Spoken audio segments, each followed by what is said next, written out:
Assalomu alaykum azizlar, hurmatli obunachilar, sog'-omonmisizlar. Bugungi videomiz xalqimiz xush ko'rib iste'mol qiladigan turub haqida bo'ladi.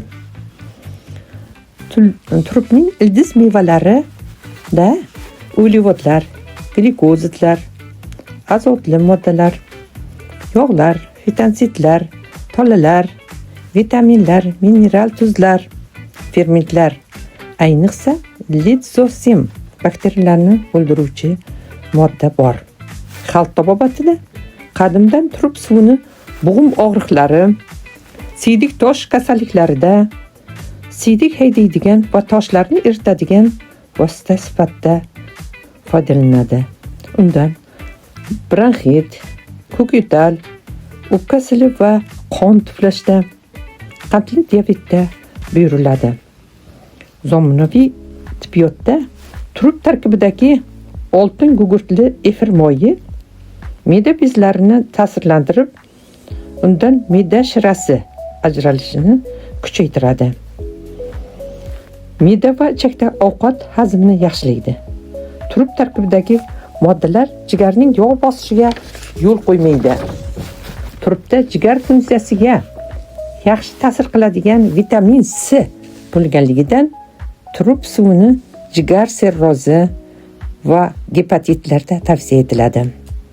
Demak, turub suvi va mayda qirilgan etini radikulit, mezit, nevralgiyada og'rib turgan joylarga surtiladi va kompress qilinadi. Turubdan dori tayyorlash. Birinchi tavsiyamiz: kattagina turub eti uyib olinadi va o'rniga asal yoki shakar solib 5-6 soatga issiq joyga qo'yiladi. Vaqt o'tgach, ajralib chiqqan suvi bironta idishga quyib olinadi va bir osh qoshiqni kuniga 3 mahal ichiladi. Limon suvi solsa ham bo'ladi. Ajratilgan turub suvi. Ikkinchi tavsiyamiz: ajratilgan turub suviga 2-3 hissa qaynagan suv va limon qo'shib kechasi yotishdan oldin yarim stakandan ichiladi.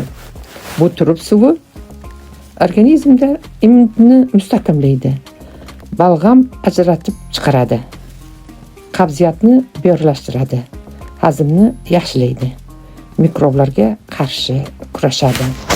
Azizlar, kanalimizga yangi mehmon bo'lsangiz, obuna bo'ling, like bosib, izohlarda fikrlaringizni qoldiring.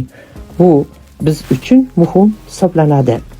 Bu bilan kanalimizni ravnaqiga hissa qo'shgan bo'lasiz.